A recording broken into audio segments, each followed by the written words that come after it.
Oke, Shalom, selamat sore. Kita ketemu lagi di Alkitab dalam Berita. Hari ini tanggal 2 September 2020. Berita yang saya bacakan sekarang saya ambil dari detik.com, Wallipop tentang lifestyle. Ya, judulnya adalah seperti ini. 35 calon guru ketahuan nyontek. Jawaban soal digambar di kuku pakai kuteks.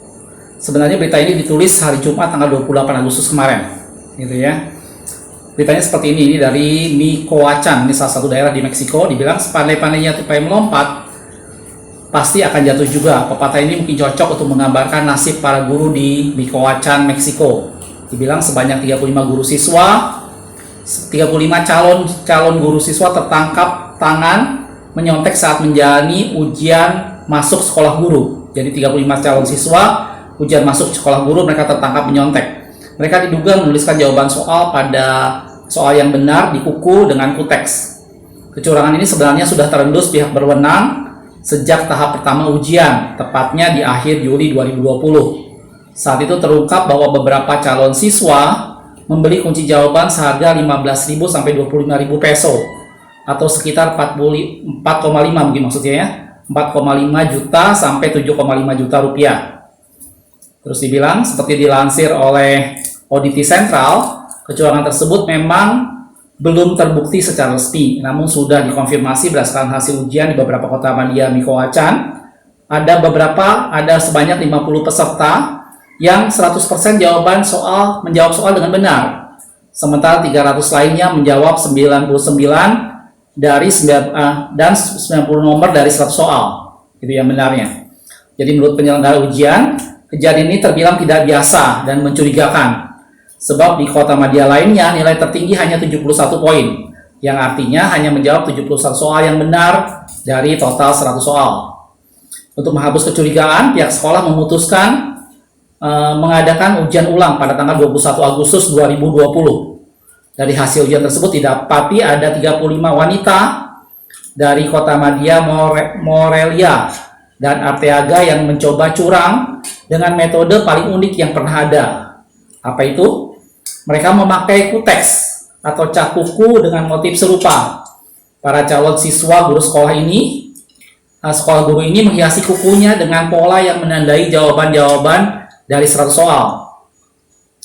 Meskipun ke-35 wanita tersebut mengecat kukunya dengan warna yang berbeda, tapi motif titik-titik yang menghiasinya nyaris mirip.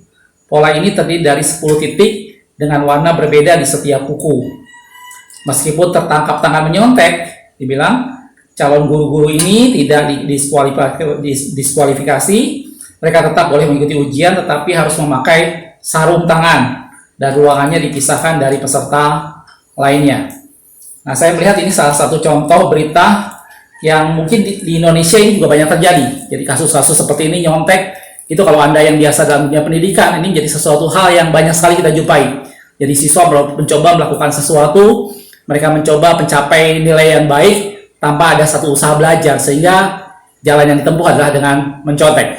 Nah, kata firman Tuhan dalam Yesaya 50 ayat yang keempat dikatakan seperti ini.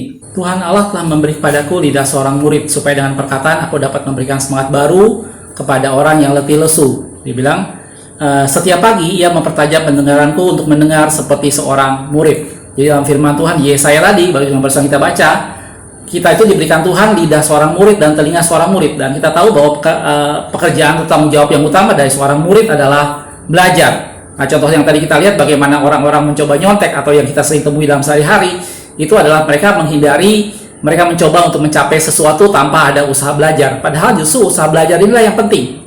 Gitu. Kalau kita lihat dalam Mazmur 24 ayat 32, perkataan dari Salomo dibilang, aku memandangnya, aku memperhatikannya, aku melihatnya, dan menarik suatu pelajaran. Justru Allah mau kita belajar. Proses belajar inilah yang mendewasakan.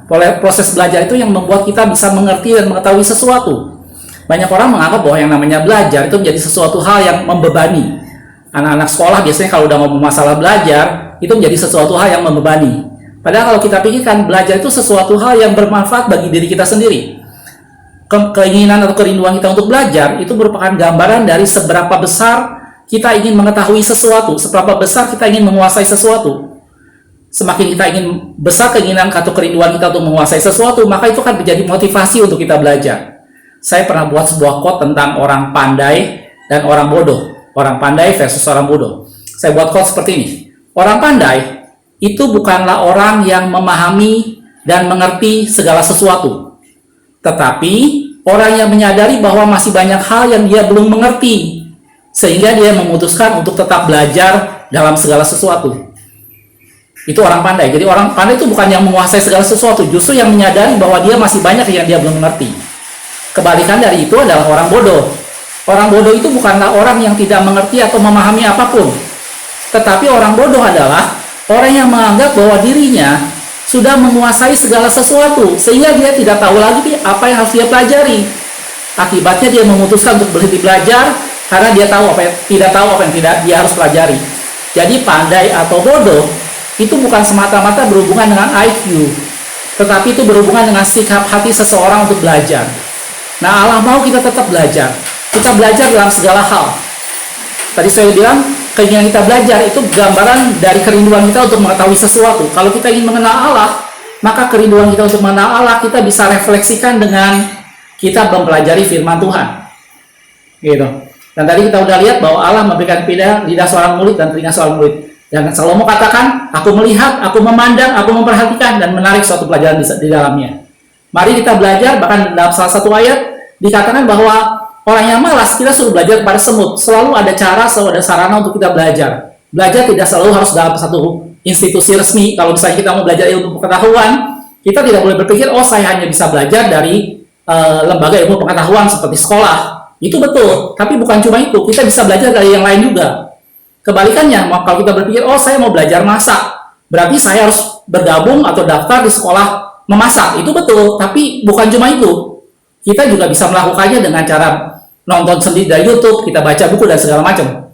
Itu. Dan Amsal katakan seperti dalam Amsal 6 ayat yang ke-6, hai pemalas, pergilah kepada semut, perhatikanlah lakunya dan jadilah bijak. Bahkan firman Tuhan dikatakan tadi, kita suruh belajar kepada semut. Jadi belajar adalah menjadi sesuatu yang kita bisa lakukan di mana saja, kapan saja, dan kepada siapa saja, dalam bentuk apapun juga.